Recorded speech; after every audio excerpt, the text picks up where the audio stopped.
शर्मा। रायपुर से खबर है जहां पर नेता प्रतिपक्ष धर्मलाल कौशिक का बयान सामने आया है। प्रदेश की सरकार के कामकाज पर उन्होंने सवाल उठाए हैं। उनका कहना है कि कोरोना को लेकर प्रदेश की सरकार फेल हुई है, अब तैयारी का समय नहीं है। प्रदेश में अब कोरोना की स्थिति चिंताजनक हो चली है। सरकार सिर्फ बैठकें कर रही है, परिस्थितियां विषम हो गई हैं, सरकार तैयारी की बात कह रही है।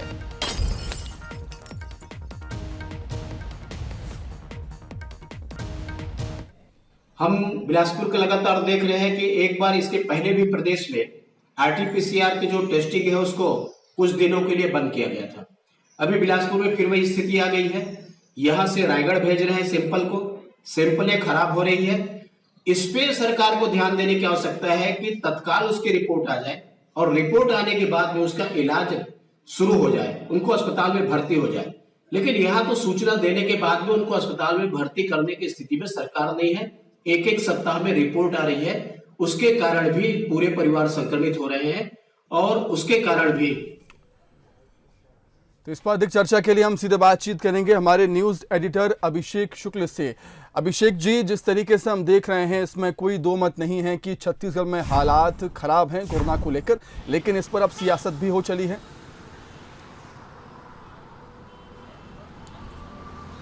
बिल्कुल सुमित, सियासत लगातार चल रही है। जब से कोरोना है तब से सत्ता पक्ष और विपक्ष एक दूसरे पर आरोप लगातार मढ़ रहे हैं। छत्तीसगढ़ में स्थिति इस वक्त बहुत ज़्यादा खराब हो चुकी है। खासकर राजधानी रायपुर, बिलासपुर, दुर्ग जो है बेहद तेज़ी के साथ यहाँ पर संक्रमण बढ़ा है। कल एक बैठक हुई थी, सीएम ने समीक्षा बैठक ली थी और तमाम अधिकारी, कर्मचारी, मंत्रियों के साथ इस बैठक में समीक्षा की गई थी कि मौजूदा संक्रमण को रोकने के लिए क्या कुछ कदम उठाए जा सकते हैं।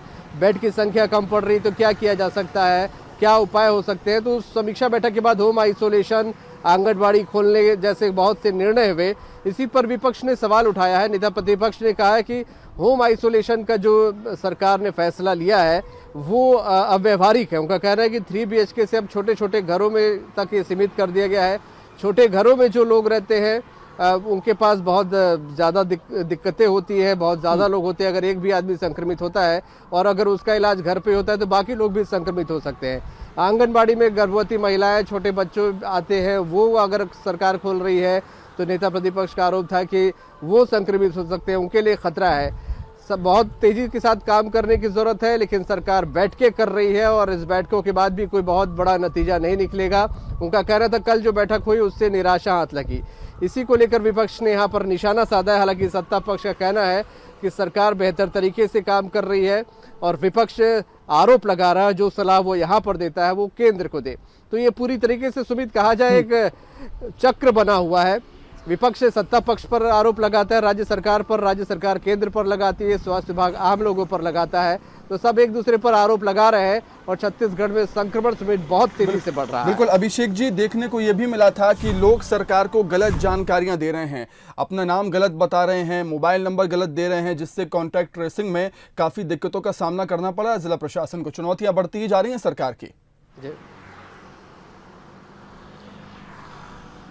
बिल्कुल ये बात सही है सुमित कि कई लोग, अब ज़्यादातर लोग तो टेस्ट कराने से ही बचने लगे हैं, भागने लगे हैं। यही वजह कि प्रशासन अब घर घर जाकर टेस्ट कराने की कोशिश कर रहा है।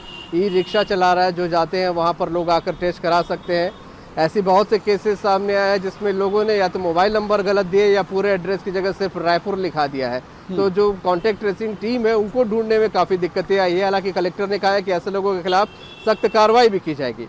लेकिन सुमित, ये दिक्कतें दोनों तरफ से, आम लोग तो लापरवाही कर ही रहे हैं, स्वास्थ्य विभाग भी लापरवाही कर रहा है।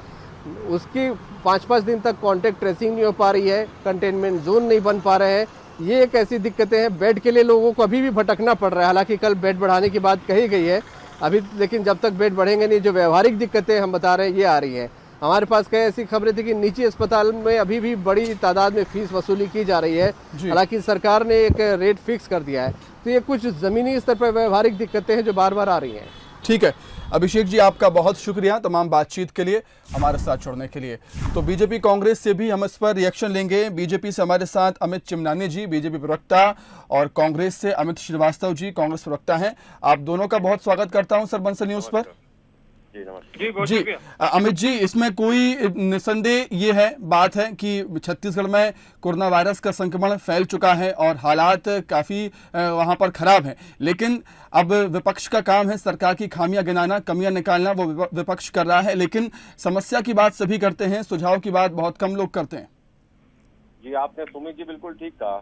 अगर ये विपक्ष अपना धर्म निभा रहा है, लेकिन ज्यादा बेहतर होता अगर वो हमको आके सुझाव देते। जैसा हम जानते हैं कि दिल्ली एम्स के डायरेक्टर जो है उन्होंने पहले ही कहा था कि जुलाई, अगस्त और सितंबर में जो ये संक्रमण का पीक पीरियड होगा, और आज हम देख रहे हैं चाहे देश में हो, आज 42 लाख से ज्यादा का आंकड़ा पार कर गया और छत्तीसगढ़ की परिप्रेक्ष्य में 40,000 से ज्यादा का आंकड़ा, उसमें 20,000 लोग स्वस्थ होकर अपने घर जा चुके हैं और एक्टिव मरीज हमारे यहाँ 20,968 मरीज बचे हैं। मैं आपको बताना चाहता हूं कि सरकार अपने तरीके से पूरे कार्य कर रही है और कल मुख्यमंत्री जी ने भी पूरे बैठक लेकर समीक्षा की है और दिशा निर्देश दिया है। मैं आपको बताना चाहता हूं कि हमारे यहाँ अभी 22,606 बेड रिक्त हैं, जैसा स्वास्थ्य सचिव ने कहा है, और देश में कोरोना के मरीजों की जो मृत्यु दर है वो 1.73 है, जबकि छत्तीसगढ़ में 0.84 और 2500 लोगों होम आइसोलेशन में छत्तीसगढ़ में है।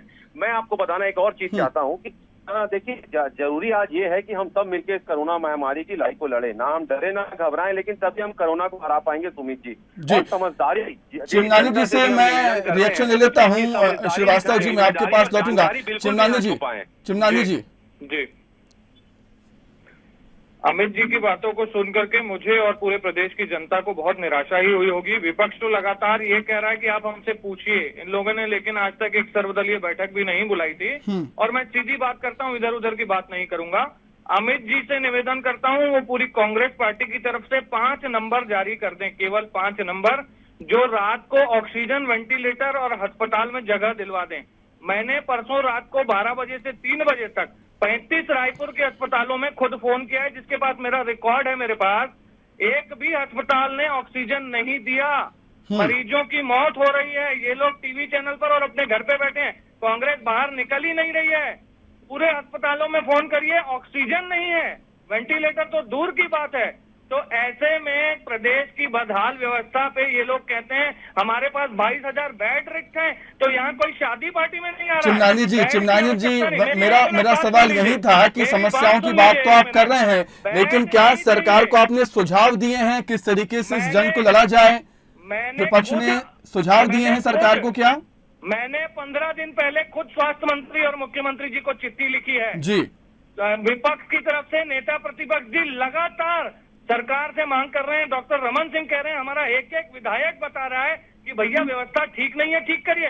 लेकिन ये तो टीवी चैनल पर आकर कहते हैं 22,000 बेड रिक्त हैं। अरे शादी पार्टी में सोने में नहीं आ रहे आदमी, बेड है, डॉक्टर नहीं है, दवा नहीं है, ऑक्सीजन नहीं है, वेंटिलेटर नहीं है।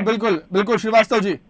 जी थैंक यू। देखिए जिस प्रकार से अमित चिमनानी जी कह रहे थे कि वो ऑक्सीजन वो ढूंढ रहे थे, उनसे पूछिए किसी जिम्मेदार, आज अगर वो टीवी चैनल पे बोल रहे हैं तो आज वो हमारे बहुत अच्छे मित्र हैं। और अगर क्या बोलते किसी स्वास्थ्य सचिव से उन्होंने बात करी, रायपुर के सीएमओ से बात करी, एम्स के किसी डॉक्टर से बात करी हो तो ये बताएं। और हमारे अच्छे मित्र हैं। चिमनानी जी अमित जी का, श्रीवास्तव जी का क्या कहना है सुन लेते हैं पहले। जी मैंने कहा सुन तो लीजिए।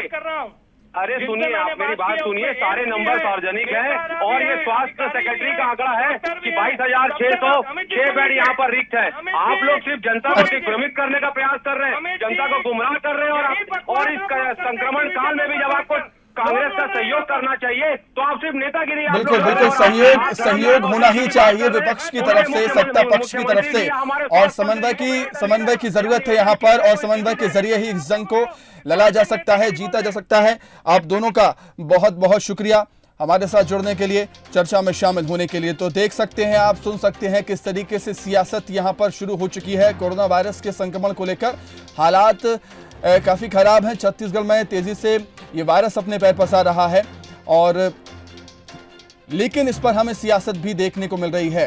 विपक्ष लगातार हमलावर है कोरोना वायरस के संक्रमण को लेकर, व्यवस्थाएं सही नहीं हैं सरकार की, विपक्ष का ऐसा कहना है। और सरकार के अपने ही तर्क हैं, सत्ता पक्ष के अपने ही तर्क। तो छत्तीसगढ़ में कोरोना मरीज लगातार बढ़ते ही जा रहे हैं। पिछले 24 घंटे में 2100 मरीज मिले। राजधानी में कोरोना विस्फोट हुआ। सबसे ज्यादा 711 मामले सामने आए हैं राजधानी रायपुर में। प्रदेश में अब कोरोना के एक्टिव मरीजों की संख्या 23,685 हो गई है। वहीं बिलासपुर में 203, राजनांदगांव में 182, महासमुंद में 125, दुर्ग में 109, बस्तर में 86 और बलौदाबाजार में 53 मरीज। तो हम देख रहे हैं पूरे छत्तीसगढ़ में कोरोना वायरस अपनी रफ्तार पर है। जिस तरीके से ये वायरस अपने पैर पसार